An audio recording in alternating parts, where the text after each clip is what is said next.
All right, ladies and gentlemen, welcome back to the channel again. Thank y'all so much for coming over. I say every day with this case, I'm just wondering who else is going to be testifying. Uh, what else is going to be said about Diddy? Is someone going to come in his defense? And then when they testify, what kind of questions are going to be asked in the cross-examination? Because every time the prosecutors, ask their questions and stuff, you're just blown away by all the news and evidence that you're hearing from them. And then the cross-examination come in and then you're like, dang.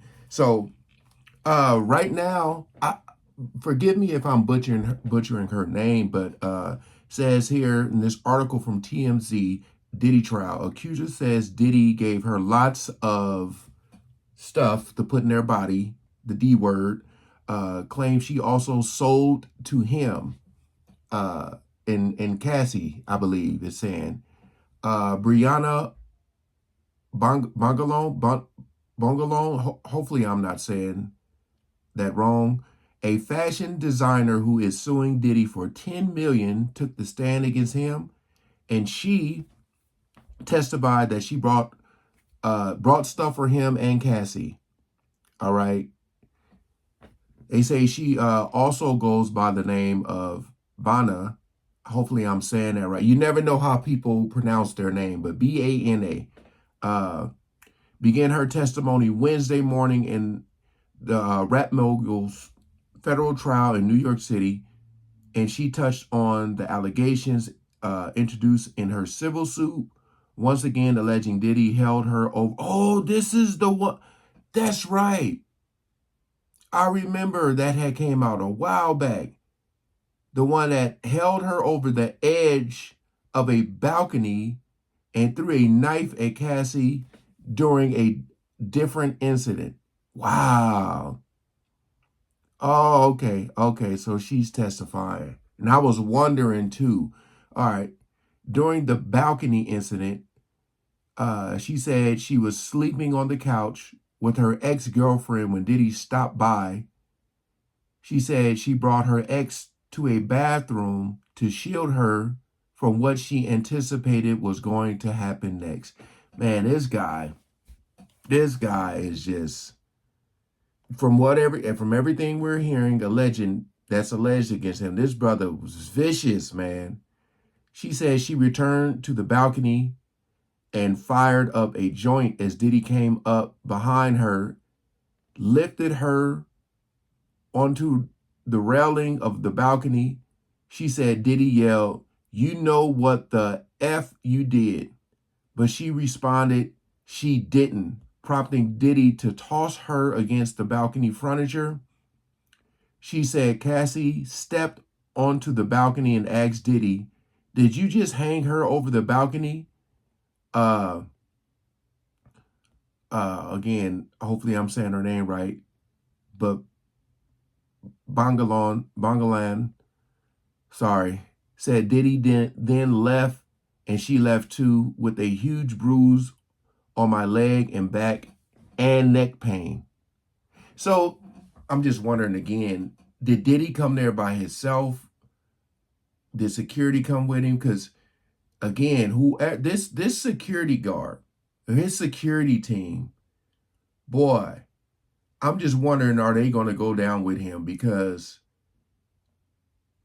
if all these people are alleging these things to happen, like where, and I mean, there's been some cases where security, they said security didn't intervene. It's like, man, like this is tough. Uh, when asked what she did with Cassie during their friendship, she testified that the two often took a lot of stuff and went shopping together. I'm just trying to be careful when I read the D word. D word being stuff that you put in your body to feel a certain way. Bryana says Diddy gave her and Cassie numerous things over the years, including the K. Can I even say ketamine? Booger sugar. Y'all know the white stuff that you put in your nose. Mary Jane, and something she referred to as G. I'm just going to call her by her first name. Bryana testified that she didn't just use stuff with Cassie either. She also purchased them for her, supplying her with steady stream of, wow, she says Cassie always paid her back for the stuff. As for Diddy, Bryana says she brought some booger sugar for him on one occasion, the white stuff, the powder. Bryana says she had one experience with Puff that particularly frightened her, claiming that on a shopping trip with Cassie in April 2016, 1 month after Diddy did what he did to her in the hotel, Cassie, Diddy texted Cassie asking where they went. Bryana testified that Diddy then sent Cassie a list of places she's been with Bryana, proving he already knew every move they made that day. Boy, again, for the people who are saying you could have just left, she should have left. I don't know why she didn't leave. This man knew her every move. Every move.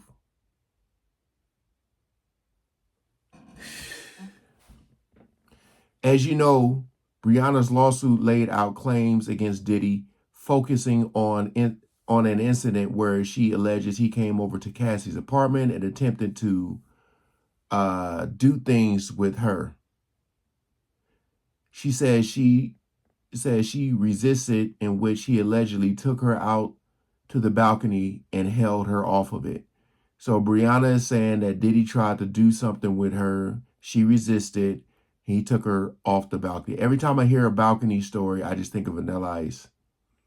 Bryana says Cassie came out screaming at Diddy, who she says then pulled her back onto the balcony, where he allegedly slammed her into the furniture, including a table.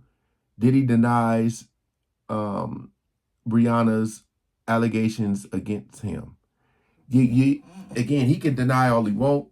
This is what I'm talking about when we seen that video of what he did to Cassie. Whether he did it or not, people are going to believe he did, just based off that video and seeing how or seeing what he's capable of. This is what I said a long time ago, and I said moving forward, people are probably going to believe anything that they hear about him being physical.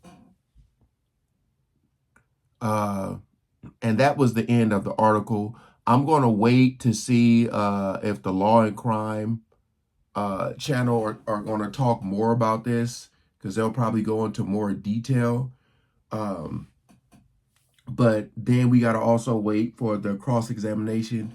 This is huge. This is huge as far as not what she's saying, but the fact that she's saying it. Because again, you're trying to see who is going to take that stand. I said they're building a very, very, very strong case against him with the foundation of all the physical stuff and how violent he can be. And that plays into the why people are doing things, doing what they're told to do. I mean, this brother knowing her every move. I know the Bryana chick is like, wait, what? He know where we been? Like, probably got a tracker on her. Somebody's following her, trying to make sure, like the whole thing, like with how the Kid Cudi situation was. Diddy wants to see what his woman is doing, following her every move. And it's probably okay for him to do whatever he want to do, but she can't do nothing without his approval. So my whole thing is like, when you look at situations like this, all of this is going to tie in. It's all going to tie in.